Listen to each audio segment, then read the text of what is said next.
Muy buenas tardes, saludo nuevamente a quienes se están conectando en forma reciente. Pido disculpas por los inconvenientes ajenos a mi voluntad que han sucedido en el primer encuentro, y vamos a tratar de resolverlo en este segundo módulo. Me voy a referir brevemente a la historia forestal del Chaco, que bueno, necesariamente tiene que ser breve porque no es fácil resumir 5 siglos de historia en poco menos de 20 minutos. Pero bueno, como decíamos anteriormente, como había presentado Natalia y María Angélica en la jornada anterior, esta región chaqueña tenía una matriz forestal y no estaba deshabitada, vivían en el mismo comunidades originarias que habían coevolucionado con la naturaleza que los rodeaba, dando lugar a etnias que tenían una cultura fluvial, lacustre, a etnias que eran cazadoras recolectoras, a etnias que eran agroalfareras, conformando en esta coevolución ser humano-naturaleza una ecoantropo-organización que comenzó a verse resquebrajada a partir de 1526, cuando arribaron a esta región los primeros europeos. Es en 1537 que se produce la fundación de Asunción del Paraguay, y en 1588 se produce la fundación de Corrientes. Estas nuevas localizaciones humanas de población europea necesitaban abastecerse de madera, de leña, y para ello se instalaban en la ribera occidental de los ríos Paraná o Paraguay, de manera de extraer de los montes nativos de la zona esta leña, esta madera que necesitaban. Una vez satisfecha esa necesidad que los había llevado a formar esos pequeños obrajes, estos eran abandonados y posteriormente la naturaleza volvía rápidamente a recuperar su formación primigenia. En 1824 se produce el acuerdo que firma o que acuerda el gobernador correntino Pedro Ferré con los líderes de los pueblos originarios de la región chaqueña. A través de este acuerdo, Ferré le reconoce a los pueblos originarios la soberanía sobre su territorio, y a la vez estas comunidades se comprometen a no atacar las poblaciones correntinas y pueden comercializar sus productos en estas mismas localidades. Hacia 1825 inicia entonces la instalación de obrajes forestales a lo largo del río Paraná. De este modo vemos que la primera actividad que se realizó con un cierto criterio económico en la región chaqueña fue la actividad forestal. Cuando en 1875 la misión encabezada por Arturo Selstrand hace el estudio de esta zona para relevar sitios aptos para la instalación de poblaciones y para abrir un camino que uniera Corrientes con Santiago del Estero, releva que entre la desembocadura del río Paraguay y la desembocadura del arroyo El Rey, que es lo que hoy separa las ciudades de Avellaneda y Reconquista, existían un centenar de pequeños obrajes que estaban instalados en cercanías de los ríos internos, y cuando estos ríos crecían, la madera que habían extraído del monte chaqueño la sacaban hacia el río Paraná y de allí la llevaban a Corrientes, donde era comercializada. Hacia el último tercio del siglo XIX se conjugan 3 factores que fueron los que le dieron impulso a la explotación del monte chaqueño. Por un lado, se descubren las propiedades curtientes del quebracho colorado, que puede ser utilizado en su totalidad para extraerle el tanino. En la región pampeana argentina las grandes estancias comienzan a ser alambradas a raíz de bueno, aquello que decía Sarmiento, le decía a los hacendados: no sean brutos, alambren. Y para consolidar el modelo agroexportador que la generación gobernante de aquel entonces estaba conformando para nuestro país, comienza el tendido de las vías ferroviarias, de modo de sacar los productos de las distintas provincias argentinas hacia el puerto de Buenos Aires y desde allí embarcarlo hacia Europa. La extracción de quebracho colorado para la elaboración de tanino, que en un principio se sacaba en rollizos y directamente se enviaba a Europa para en las fábricas europeas ser allí sometida al proceso para extraer el tanino, fundamentalmente fábricas inglesas, se hacía el rollizo entero. Los postes para los alambrados eran extraídos del monte chaqueño. Los durmientes para la construcción de las vías y gran parte de la leña que se utilizaba para alimentar las locomotoras a vapor también era extraído del monte chaqueño. De este modo comenzó, a través de grandes empresas, una explotación de este monte para sacar quebracho colorado y otras maderas duras de la región. Es hacia 1887 cuando se instala la primer fábrica de tanino en la provincia de Corrientes, en la ciudad de Corrientes precisamente, en la ciudad capital. Fue la primera fábrica en la República Argentina. Un año más tarde se instala la planta de tanino en Florencia, en Santa Fe, en el límite con lo que era en ese entonces el territorio nacional del Chaco. En 1890 se instala la segunda planta en la provincia de Corrientes, en Peguajó, departamento empedrado, unos 30 kilómetros al sur de la capital correntina, y posteriormente dos fábricas más en la provincia de Santa Fe. Como vemos, en el siglo XIX, las 5 únicas fábricas de tanino que se crearon hacia finales de este siglo fueron en la provincia de Corrientes o en la provincia de Santa Fe, porque el Chaco todavía era escenario de la guerra que el Estado Nacional libraba contra los pueblos originarios.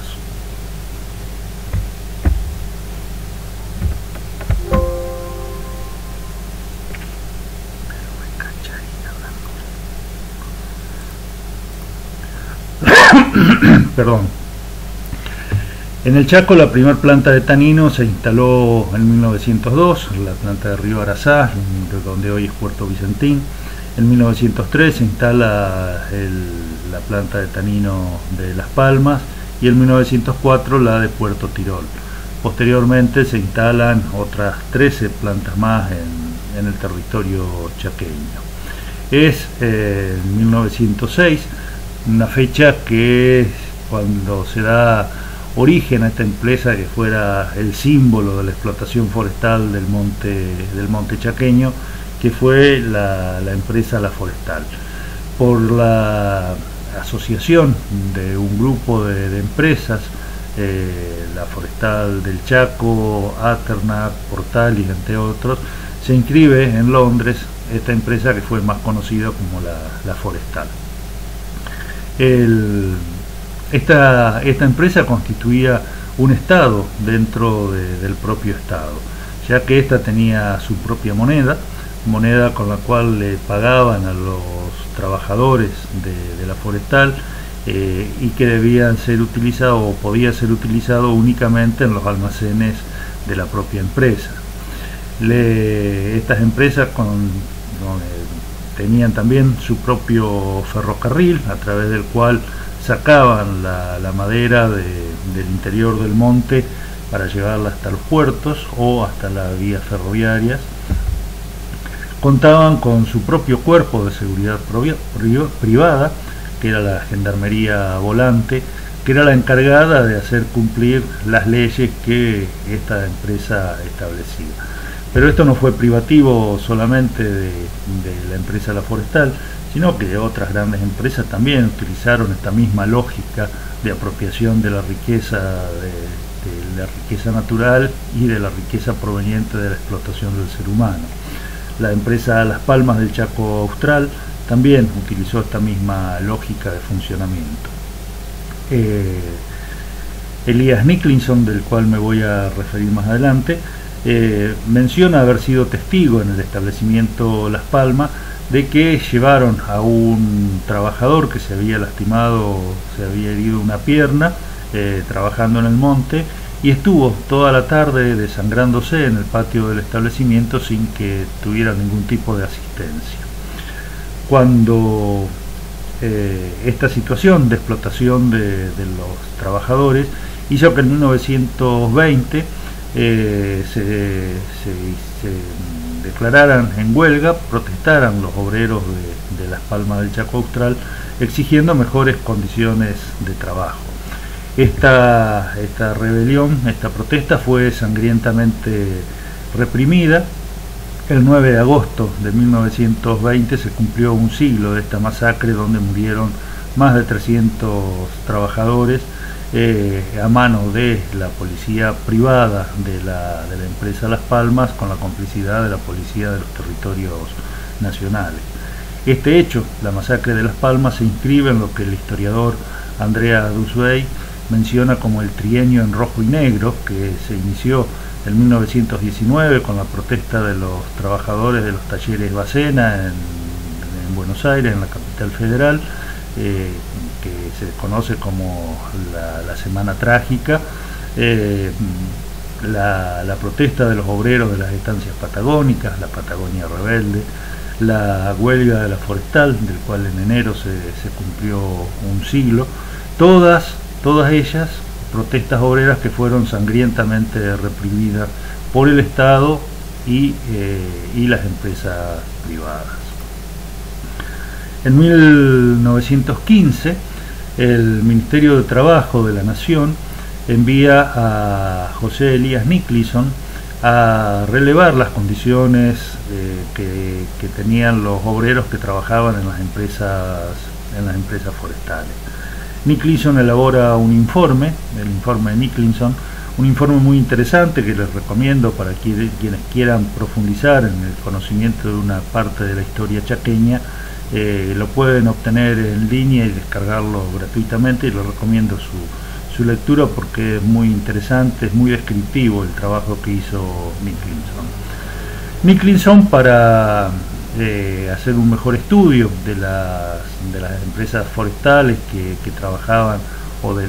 los establecimientos forestales dependientes de unas pocas empresas que había en el territorio chaqueño, lo dividió en 4 zonas. Una primera zona ubicada al norte de Resistencia, que se extendía hasta Selvas del Río de Oro, donde principalmente aquí estaban los establecimientos forestales de la empresa Las Palmas del Chaco Austral. Una segunda zona ubicada al sur de Resistencia, que se extendía hasta Basail. Una zona 3 que se extendía al oeste de Resistencia, a lo largo de las vías del ferrocarril central norte argentino, donde el principal establecimiento forestal en esta zona era la reserva de indios de Napalpí, donde trabajaban aproximadamente 1000 obreros pertenecientes a los pueblos originarios. Y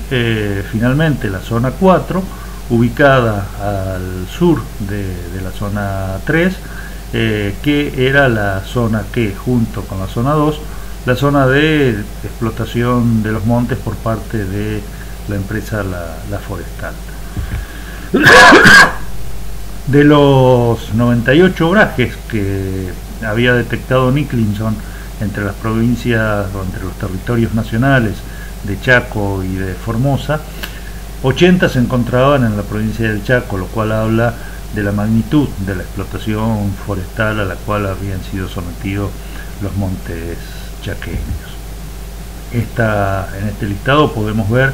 que del 53% de las fábricas que había en la Argentina en la década entre 1930 y 1940, la mayoría se encontraba en la provincia del Chaco, en el territorio nacional del Chaco. Estas fábricas se instalaban, por supuesto, en cercanía de donde hubiera quebracho colorado disponible, y en cercanías de donde hubiera agua dulce en abundancia para alimentar a las fábricas. De allí que se instalaran en cercanía de cursos de agua, grandes ríos, y aquellos que no tenían la posibilidad de tener un curso de agua cercano hacían represas para reservar agua de lluvia, como fue la fábrica de tanino de Villa Ángela o la de Monte Quemado. Hubo algunas fábricas que se instalaron intentando obtener agua de profundidad, pero estas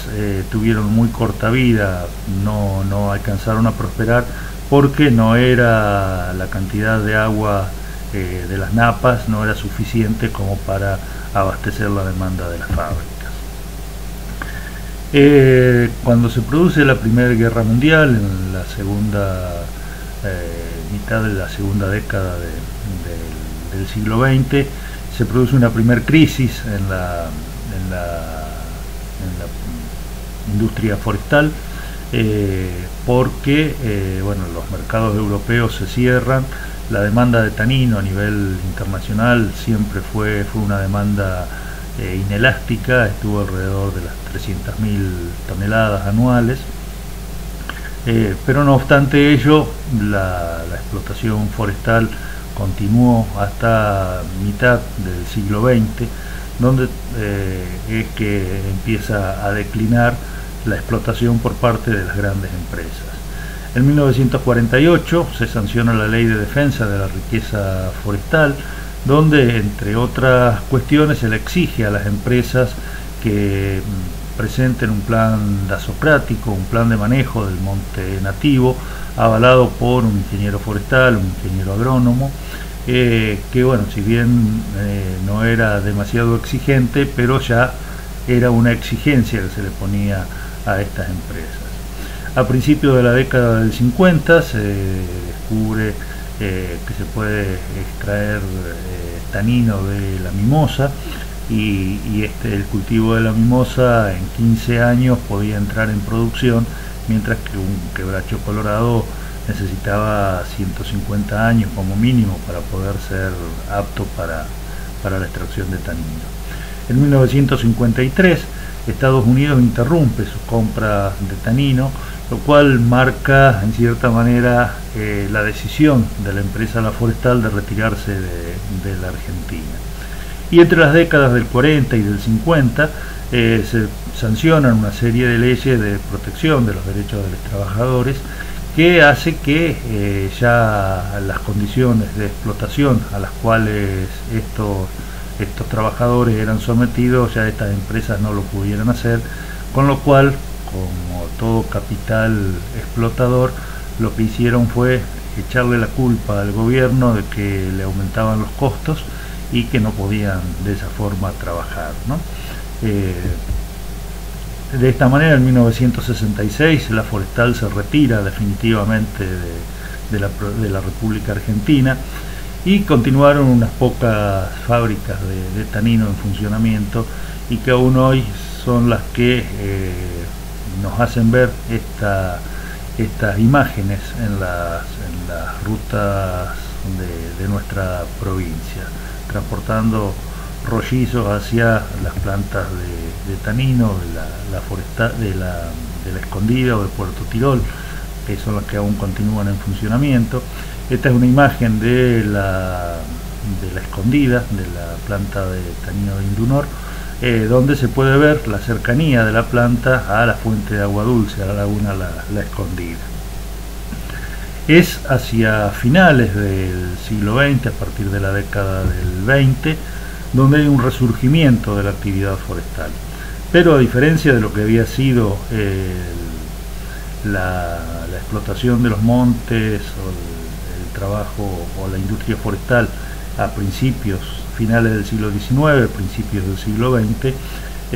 hacia que era por parte de grandes empresas, en la última parte del siglo XX este resurgimiento fue debido a pequeñas o medianas carpinterías o aserraderos que instalados en distintas localidades chaqueñas, Juan José Castelli, pero principalmente Presidencia de la Plaza, Machagay y Quitilipi, se comenzaron a dedicar a la fabricación de muebles de algarrobo, a la fabricación de aberturas, a la fabricación de instalaciones para el manejo de las actividades ganaderas, dándole así un nuevo impulso a la industria forestal, que es la que actualmente tenemos en nuestra provincia. Bueno, hasta aquí he llegado, espero haber sido claro. Cualquier duda, cualquier consulta, estoy a disposición. Y bueno, lo que siempre digo, es importante conocer la historia, porque necesitamos saber de dónde venimos para saber hacia dónde vamos y saber de dónde estamos. Muchas gracias, a disposición. Cualquier pregunta pueden plantearla en el chat, o bueno, está mi correo electrónico. Así que muy amables todos ustedes.